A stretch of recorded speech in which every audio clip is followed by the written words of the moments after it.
guy had said anything about the meeting.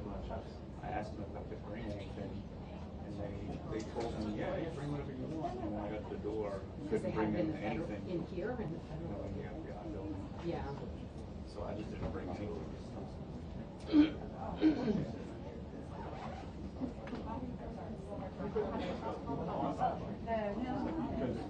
It's always a trade-off.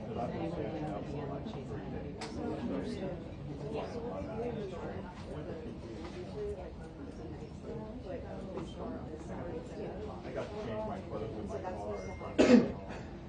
Young lady in the gray. Let me just stand there so we can get a photo. Thank you.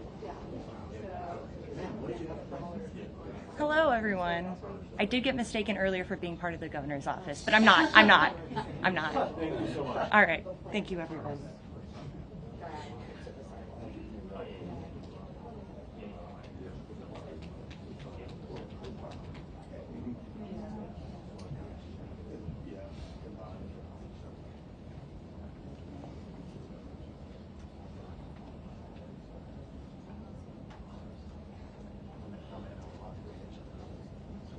Okay.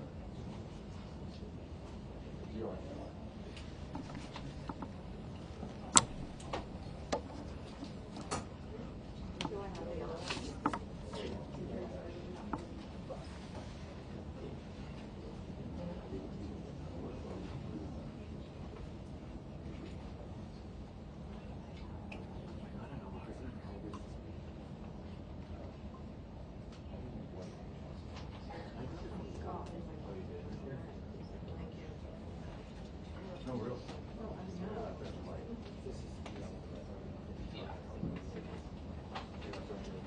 This is run a show. Oh. I have it. I think it's okay. Thanks, Lisa. Somebody hands me a paper. Yes.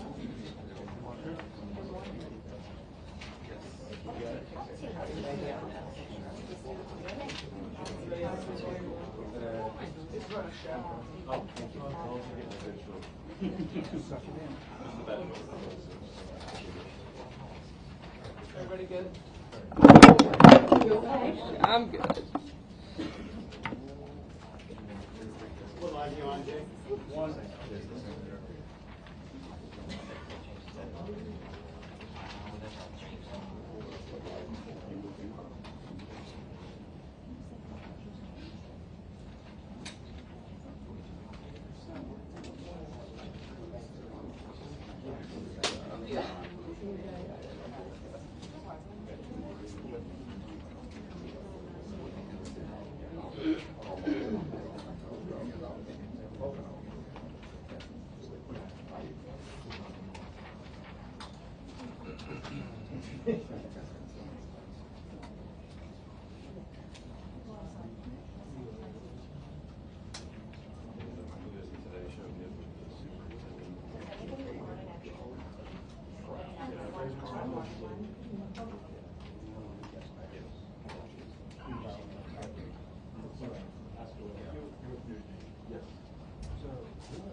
Did she tell you guys this thing? She said last night. Got the they should delay the thing. Or that they should delay the game, I'm sorry. Another day. patients away, not like patients. Correct. Just want to make sure interesting. Was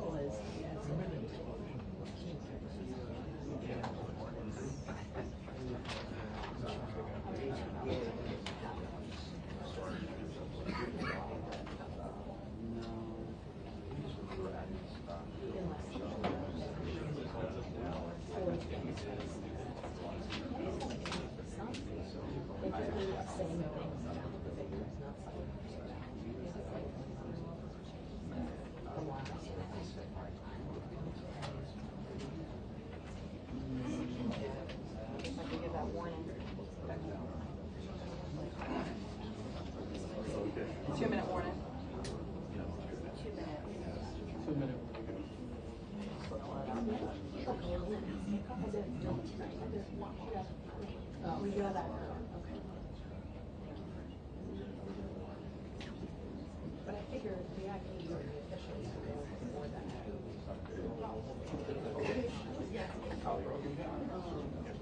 traffic thing,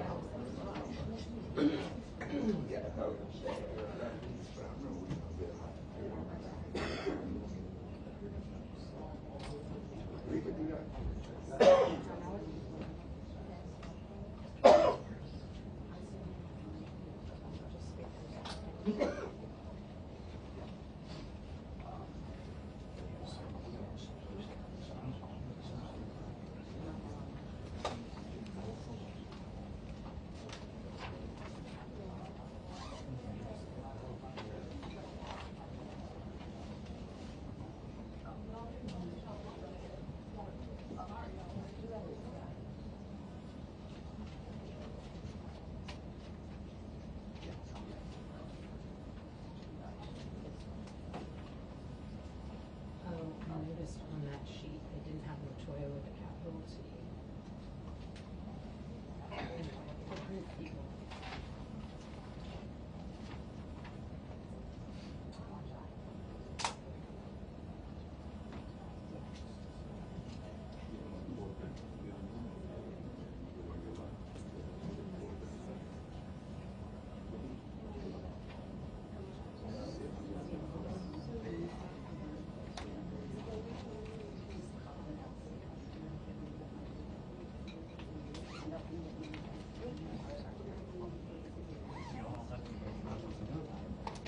Permanently, no. We had a sports reporter there, so he was out yesterday morning. I mean, Yeah.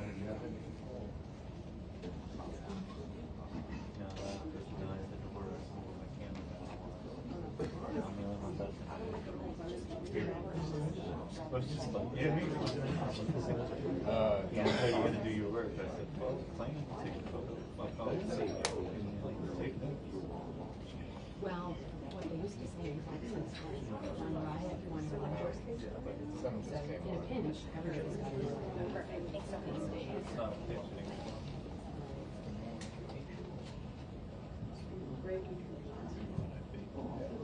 I'm old, so I came up here so many papers.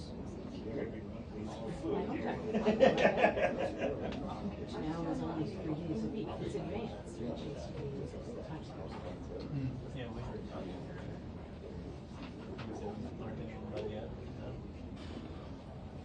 yeah, you're right. They are. They're still. I don't think so. I could be wrong. No, you're still Is that 3 days a week? Because they went to 3 days a week and they were advanced. I was at one that was once a week. So that was a mess to try.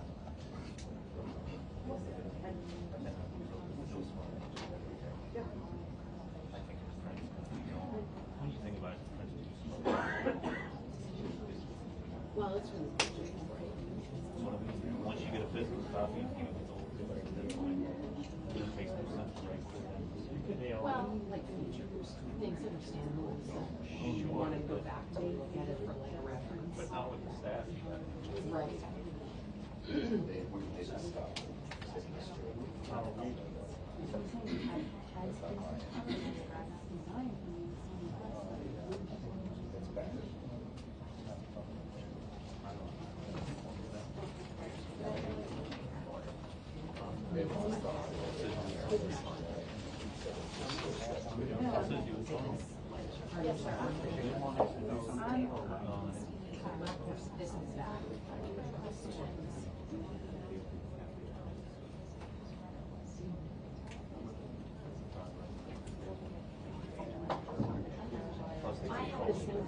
Yeah, I'll start learning on the Texas State Guard, they have our new State Guard. I said, oh, I thought you got your National Guard. They're like, we are. I'm a National Guard. That's a lot. Just like, well, your TO, I know that for How old do you think? a while. You look younger than me. I'm 47. Yes. But during the RAD Corps, you have the state guard divisions deploying to present. They have making information screwed over. See the questions are like, do we like disasters?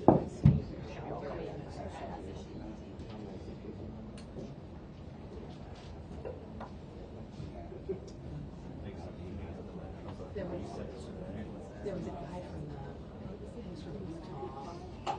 Oh, that's right.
Is it wrong that I'm representing Texas? I'm based in Houston. Wrong sticker. We need to get you a new one. I know I do. Volunteer.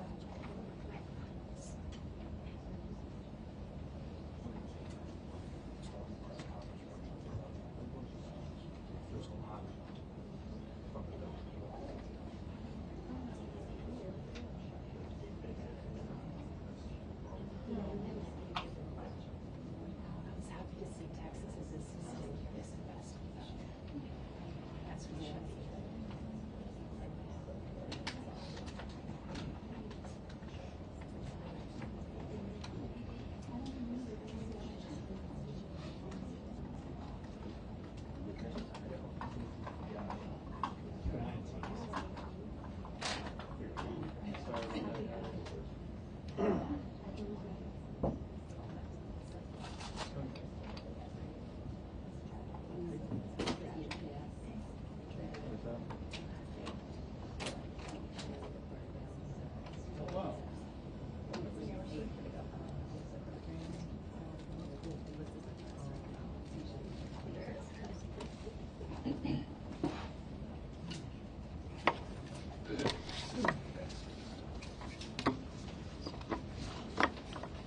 right. Y'all all ready? We good? All right, well, good morning. I first want to start off by reminding the citizens of Louisiana that as you travel around the state, you will see the flags of all state buildings at half-mast in honor of those lives that were lost in this horrific act of violence.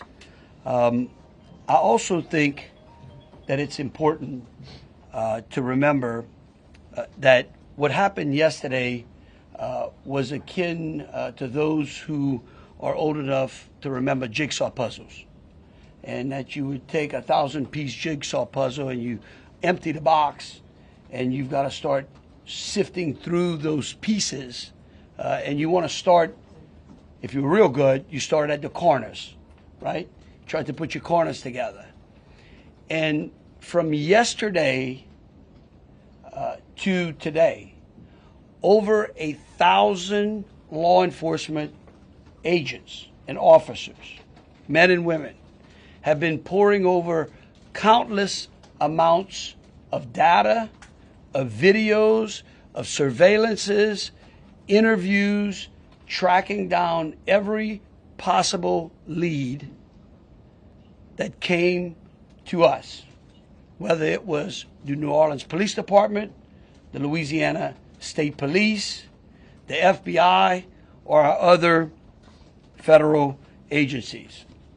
Also yesterday, I issued an emergency declaration. That declaration was meant to streamline resources and communications between state, local, and federal partners. And we're seeing the results of it. I also would like to remind everyone that what's going on in this city and this state is twofold. We've got an active criminal investigation going on, while we're also continuing to secure the city in preparation for 3 o'clock kickoff time for the Sugar Bowl. With that, I would also remind those who are in the city that as far as state resources are concerned, we have the Louisiana State Police, the Louisiana National Guard, which was part of that emergency declaration, which allowed us to put an entire MP company on the ground. Those become force multipliers, is what we call that in law enforcement and the military. That helps to add to the resources that we have. Wildlife and Fisheries, the Department of Corrections, DSF, DHS, our Veterans Affairs, our Probation and Parole, all state agencies. Any state agency who has post-certified officers are here in this city to help secure the city. And so with that, I would like to turn it over to Christopher Rea, who is the Deputy Assistant Director of the FBI's Counter Terrorism Division. Chris? Thank you, Governor Landry.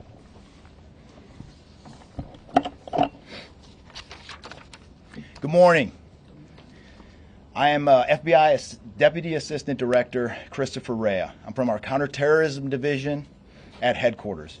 I'm also joined by Assistant Special Agent in Charge Alethea Duncan from our New Orleans office, who you heard from yesterday.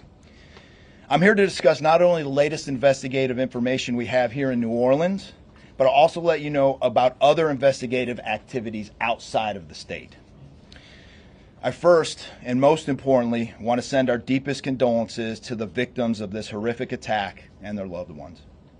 14 innocent victims were killed in this senseless attack, and at least 35 are injured. We cannot ease the grief people in this community and across the nation are feeling at this time, but rest assured, we stand with you and in support of you. All the resources, and I'm going to go into that a little bit later, all the resources of the FBI are being focused on tracking down every piece of evidence, every lead, every interview, every potential lead we've got. While I won't be able to answer all your questions today, my goal is to be as forthcoming as possible with you on what we've uncovered so far. First and foremost, let me be very clear about this point. This was an act of terrorism. It was premeditated and an evil act. This was obviously a critical incident, and with that, lots of information and tips come pouring in from law enforcement, first responders, and the public. We have been aggressively running down these tips and information. As you all know, that takes time, and we will continue to do so until every lead has been followed through on. This investigation is only a little more than 24 hours old. So I ask you to keep in mind that as I go through some of the specifics later. But at this point, currently, and this is another fact I want to be clear on, we do not assess at this point that anyone else involved in this attack except for Shamsa Din Jabbar, the subject you've already been briefed on. A little bit about what the FBI is doing. So we are surging people and assets to the area from across the region and across the nation. Special agents in multiple field offices across the country have been deployed and are assisting with potential aspects of this investigation and following up on every lead. Additional teams of special agents, professional staff, and victim specialists continue to arrive to provide more investigative power and assistance to the victims and their families. We've also forward deployed a number of our critical incident response group assets, including members of our hostage rescue team, special agent bomb technicians, and crisis management coordinators. In addition, we have deployed more evidence response technicians to continue to process the various scenes that we have. So far, we have received just over 400 tips from the public, and that information is being followed up on both here in New Orleans and across the country. Some of the tips are here in New Orleans, and there are other tips in other states across the country that we are following up on. The FBI team and our law enforcement partners here are also reviewing hundreds of hours of surveillance and other video from both the French Quarter and other locations. As for a timeline, at this point, investigators believe Jabbar picked up the rented F-150 in Houston, Texas on December 30th. He then drove from Houston to New Orleans on the evening of the 31st, and he posted several videos to an online platform proclaiming his support for ISIS. There were 5 videos posted on Jabbar's Facebook account, which are time-stamped beginning at 1:29 a.m. and the last at 3:02 a.m. In the first video, Jabbar explains he originally planned to harm his family and friends, but was concerned the news headlines would not focus on the, quote, war between the believers and the disbelievers, end quote. Additionally, he stated he had joined ISIS before this summer. He also provided a will and testament.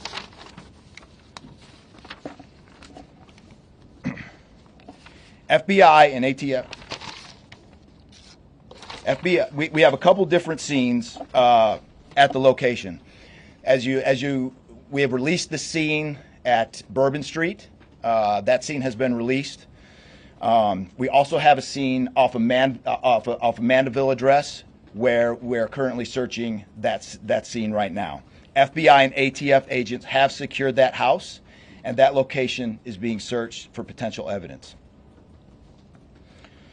On New Year's morning, Jabbar opened fire after ramming through a blocked-off area of Bourbon Street, used his truck as a weapon to run over the victims. Teams of specially trained victim specialists, again, as I said, are on the ground here in New Orleans, assisting survivors of the attack and loved ones of the deceased.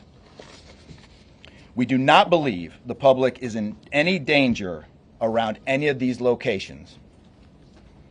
3 phones linked to Jabbar have been recovered, and digital media exploitation is a priority to see what is on the devices and determine if there are any other potential leads. Additionally, we have recovered 2 laptops and are currently reviewing them for any potential leads. Those laptops were recovered at the Mandeville address. Evidence technicians will also be going over the F-150 truck Jabbar was driving. As you know, we recovered an ISIS flag from the back of the vehicle. Jabbar declared his support for the terrorist group on social media, as I stated before, as he made his way to New Orleans.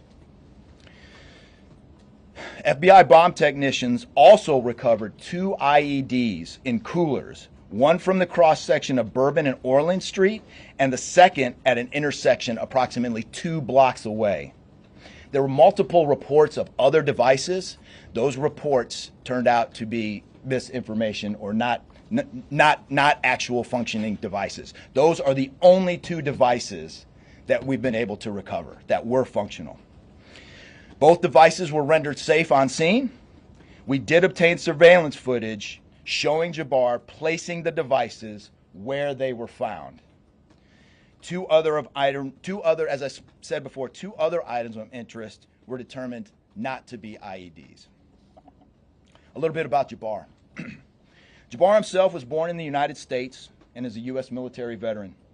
We are looking in everything in his life. While we have interviewed many people who know Jabbar, we still need to talk to others. Whether you know Jabbar personally, worked with him, served in the military, or saw him in New Orleans or Texas, we need to talk to you. You may not think you have relevant information, but what you know could tie in to one of our investigative leads. Specifically, we want to talk to anyone who was in the French Quarter on New Year's Eve or early on New Year's Day. That includes people spotted near one of the 2 IEDs on Bourbon Street. The IED was inside a cooler, and many people stopped and looked at the cooler and then continued on their way. Let's be clear, again, we do not believe at this point these people are involved in this incident in any way. We want to speak to them as witnesses and want to know what they saw and when. I went down to the crime scene last night. It is very hard to put into words what it looked like and how difficult it was to see. Anyone with information can call us at 1-800-CALL-FBI or send digital tips to fbi.gov/Bourbon Street attack. Early this morning, evidence response teams finished their work at the crime scene. Bourbon Street has been turned over to the city of New Orleans. As you know, there's also an FBI investigation in Las Vegas. We are following up on all potential leads and not ruling everything out. However, at this point, there is no definitive link between the attack here in New Orleans and the one in Las Vegas. And again, I'll preface, as I close, I'll preface everything with what I started with in the beginning, which was this is very early in an investigation like this. Again, our thoughts and prayers are with the victims of this tragedy and everyone impacted across the country. They remain at the heart of our investigation. I also, although I've only been on the ground here a short time, I also want to express a sincere appreciation for our partners here, which include the U.S. Attorney's Office, HSI, ATF, the New Orleans PD, the Louisiana State Police, the Governor's Office, and countless others. At this point, I'm going to turn it over to the Special Agent in charge of ATF here, Josh Jackson.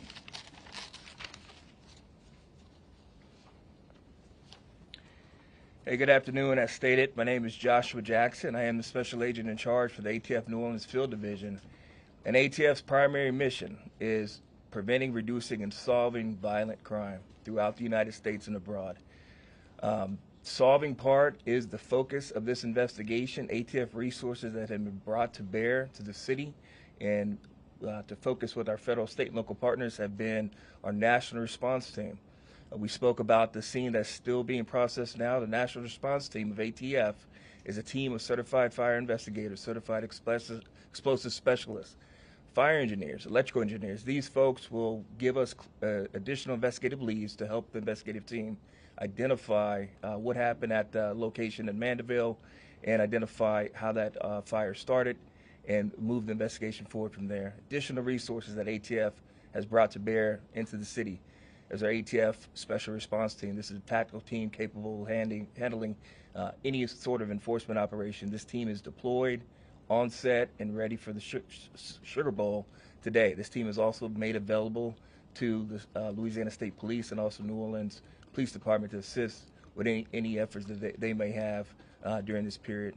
Additional resources, as the governor alluded to, he executed executive powers and had an emergency declared to where ATF was able to tap in to Emergency Support Function 13 resources. This allowed us to bring additional explosive detection canines so that we can safely sweep the city and safely sweep the Super Bowl in preparation for the game today. These resources will still be in the city as we lead up to the Super Bowl and through Mardi Gras. These type of ATF resources will be here. The last resources ATF has brought to bear, and probably the most important one, is our victim witness coordinators. These folks come in and they provide resources to the victims and the family members that have suffered greatly during this tragedy. The entire city hurts, but the victims and the family members are in need of resources and care long after this investigation wraps up. This time next year to be hard for the families and friends who suffered during this event. So our victim witness coordinators are working with the FBI, the City of New Orleans coordinators to provide resources to these folks out here. And as we move forward, ATF will be committed. We will work with the investigative team moving this investigation forward, but also we'll be here to make sure the city is safe and prepared as we move into the Super Bowl. And with that, I'm going to turn it over to our mayor of this great city, New Orleans. Madam Mayor. Thank you so much. Thank you so much. Well, good morning once again. And I just want to just echo my thank yous to the unified command of our law enforcement partners and at every single level, federal, state, and governor. Governor, thank you for your partnership. Yeah, thank you. I also want to thank the residents and the visitors of the city of New Orleans for your patience, for your support, and most of all, your prayers. Our hearts and prayers continue to go out to the victims' families, and the city of New Orleans, we're resilient. And as I stated on yesterday, my focus in terms of a priority has been on our victims. As you've heard, that yes, the FBI was able to clear Bourbon Street. And what that meant also for me in this city was that we were able to remove our victims, identify them, and notify their families. Real reverence. They mattered, the families matter, and matter to the city of New Orleans. In addition to that, I want to just thank again our federal partners in Washington listening to my plea personally for the additional resources to allow for the scene to be cleared, and again, attending to our victims. I walked by each one, and I did the sign of cross in my own way because reverence, again, is important. So while we have been able to have Bourbon Street returned back to the city of New Orleans, and the due diligence has been done, that then allowed me to give the go-ahead to begin the cleaning of Bourbon Street. That started happening in the morning about 2 a.m. It was completed before 8 a.m. this morning. But that has really set the tone, I would say, and with the confidence that I have in the law enforcement partners, all of the resources that have been activated, how we have made sure that safety continues to be our top priority, how our assets have been deployed strategically, again, for the safety and the protection of our visitors and our residents in the city. And because of that, the confidence is there to reopen Bourbon Street to the public prior to game time today. The first order will be to allow for vendors to come in and service the businesses. That's important in order for us to stand up activation, as you know, Governor.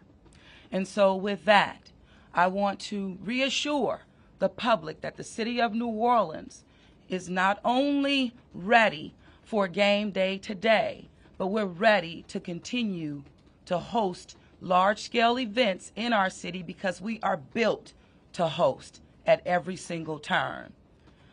I want to, again, thank all of those who responded to the FBI's call for information and tips. As you heard, that has been useful. Continue to do that. The investigation is still active and absolutely under the FBI's leadership. We will continue to operate and cooperate as we always have. So I want to also thank all of our partners for the added resources for victim and crisis management. We know that that's, again, important. Working with our partner, the Greater New Orleans Foundation, we have set up a fund for our victims' families for not only today but into the future. As you heard, this is going to be a long process for our people. So with that, the city of New Orleans, and with all of my confidence, we are ready. And we could not get here again without the unified presence, support, and cooperation. We are stronger together. And I want to say again, thank you so much. Thank you, Governor.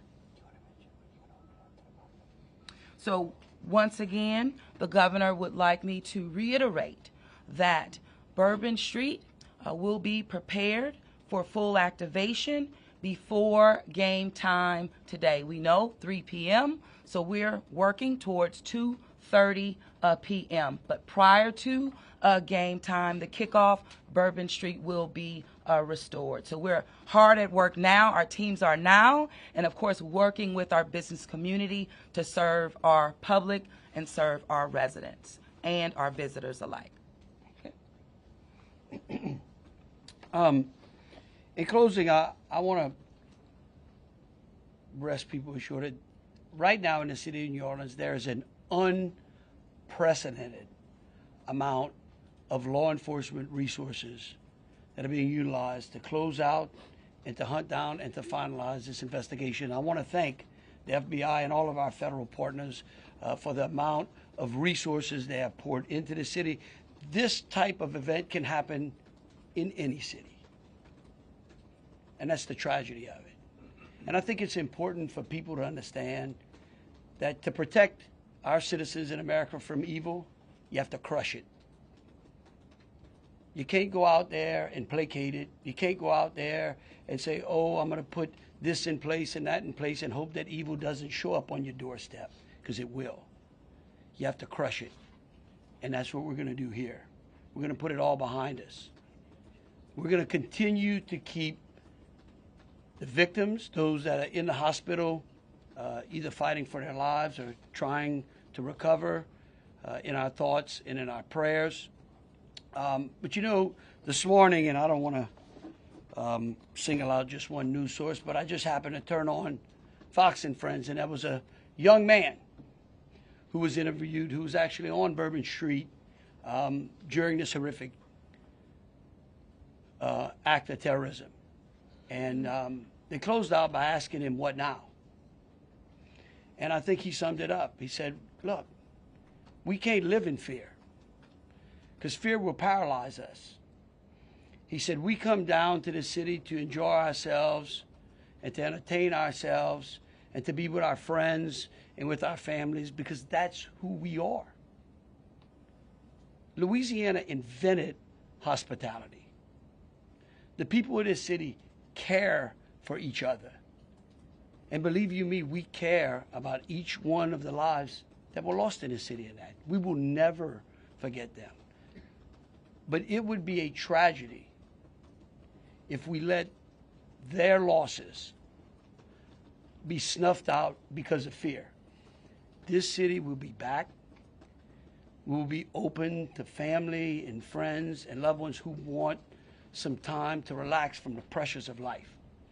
And so today, we're going to have us a sugar bowl. We're going to enjoy ourselves. We're going to keep those again, who have lost loved ones in mind, and we're going to get on to the business of this city and this great country. With that, I'll take any questions. Governor, this is for you and the assistant director. The message has really changed since yesterday.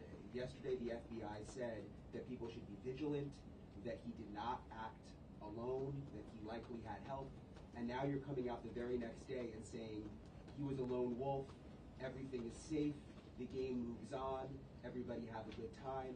How can you be so sure just 12 hours later? Well, we're going to bring him up, all right? But here's what I want to remind everyone. Like I was a deputy sheriff, all right? I worked in a jail. I worked on the street. I worked on the interstate. I served warrants. I can tell you.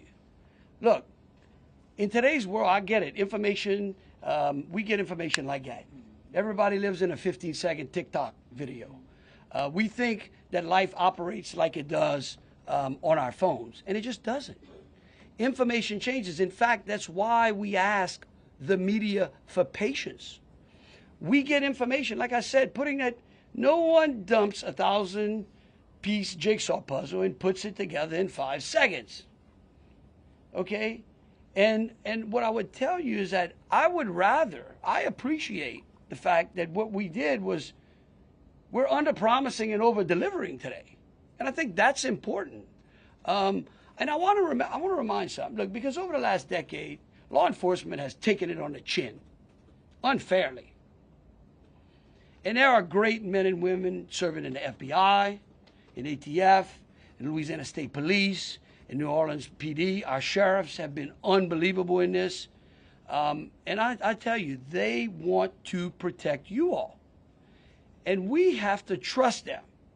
And sometimes the information we put out, we end up finding out that it may be incorrect. But guess what? What we're doing here is something that I think is important. It's called transparency. And look, something may change again. Here's what I do know, though.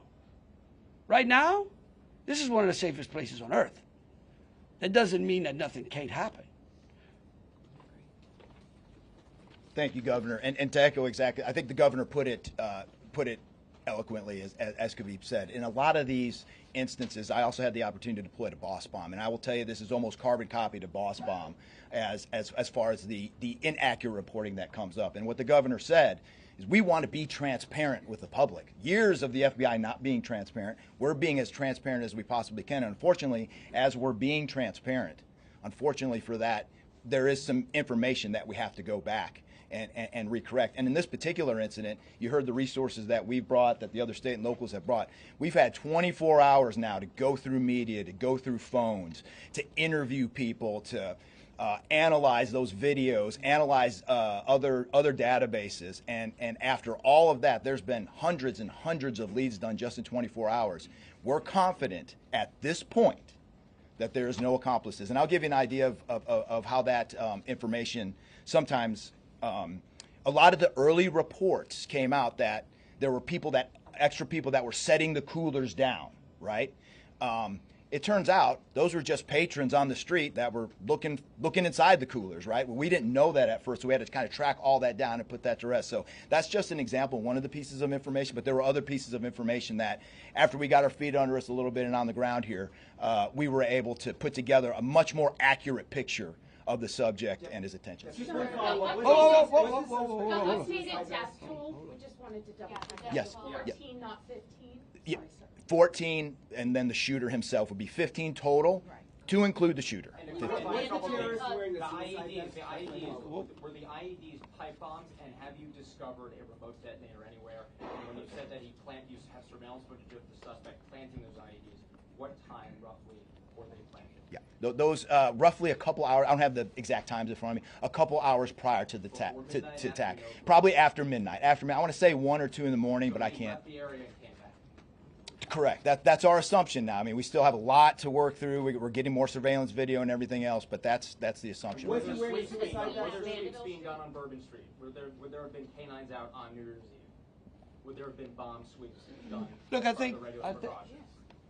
let me just say this, and either Joe or Rob will correct me. Look, a bomb dog doesn't operate like a drug dog, right?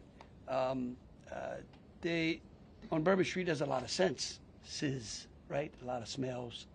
I don't think you can run a bomb dog down Bourbon Street with thousands of people there and be able to sniff out a bomb. What we've been doing, what they have been doing, is certainly a complete sweep of the quarter because of the limited amount of traffic that's been out there. Let me just say this. I think this may help. It would be my hope that as some additional time goes through, maybe closer to maybe the beginning of next week, we will, if we've got it to what extent buttoned up as we could, I would work with the FBI and the city, and maybe we can come up with a timeline to be able to get you those informations, kind of walk everyone through from day one through. I think it's extremely premature, and you're really putting us on some speculative grounds to ask some of those questions, because again, it's only been 24 hours. I mean, can you imagine how far we've come in 24 hours? So, well, we'll go one at a time. What's being done to make Bourbon Street safer tonight than it was New Year's Eve? Are temporary bollards being brought in to block off the street, and why weren't those used on New Year's Eve? Well, look, here's what I'm going to say. Every time some bad guy does something like this, there's what we call an after-action review. Because again, nothing is 100%. We have reinforced the area. We have deployed some additional types of assets. I personally, it's up to the city or other, I don't like to give specifics because I don't like to tell the enemy what we got. But I can tell you we're in better shape than we were before. We have time for 2 more questions. Director, can you speak to the Mandeville scene? Can you speak to the Mandeville scene? And then we'll go to you. Some neighbors at that site told us they smelled smoke early in the morning. Was there a fire there? Any kind of burning happening? Yeah, great. Do you still believe that fire happened after the suspect was killed? That's correct. Yeah, I'll move to 18. I do want to address the suicide vest question. I want to kill that one right away. Okay. There was no evidence that the subject was wearing a suicide vest at all. So I will turn the Mandeville stuff over to ATF. Yeah, as to the fire at the Mandeville scene, so our working theory now is that the fire started after Jabbar was already deceased. There's a lot of different ways that can happen. You could have different time devices. You could have a long cord that extended that time. You could also have pressure cookers that were put on top of the stove filled with gasoline, and then it went off. There's a lot of different ways to do it, but that is why our ATF National Response Team is here to answer those questions and get that investigative lead back to our team. So more to come on that. We're still processing that scene. We're out there right now. Are you able to assess what type of how he became radicalized over all of this time? What brought him to Bourbon Street? Do we understand? Was there any international travel involved? What led him down this path to this sort of radicalization? Sure, a lot of questions we're still asking ourselves. We know that he specifically picked out Bourbon Street. Not quite sure why. I mean, I think one can assume that it was lots of people New Year's Eve, with a target for an attack. That's the stuff in the coming days as far as that path to radicalization that we're really going to be digging into and making a priority of. So what I can tell you right now is that he was 100% inspired by ISIS, and so we're digging through more of the social media, more interviews, working with some of our other partners to ascertain just how to ascertain a little bit more about that connection. Oh, we're gonna do one more. Kate. Right there. You've had your hand up for a while. Yeah. Thank you. I appreciate it. Yeah. It's actually for Special Agent Matt. I prefer those. I'm joking. In order to reassure people, would you be able to explain the analysis and evidence that has led to this most recent understanding that he was a lone actor and that there is at this point, at least from your understanding, no further danger to the public? Sure. I think a lot of that, multiple interviews, the hundreds of interviews that we've conducted so far, the social media review that we've done of his accounts, by my count now, the 5 devices we have, the 3 cell phones and the 2 laptops, been able to initially triage or go through that, and there is just nothing to indicate through call records, through anything on those devices, through interviews, through anything in our systems that he was aided in this attack by anybody. And again, I have to caveat, like the governor said, this is 24 hours into it. And that could change, but right now we've got a much better picture and much more confidence on what we were dealing with than we were just 24 hours ago. All right, look, thank y'all so very much. Again, we are going to try to get y'all as much information as possible. So any additional information will be put out through press releases. Thank you so very much. Are we going to be making Bourbon Street pedestrian only, or are we going to be allowing cars to drive? Pedestrian.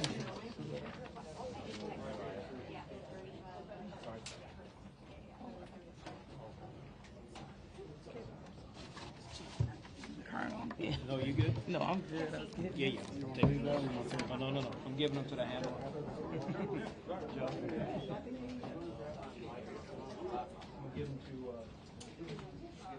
On the stand or not?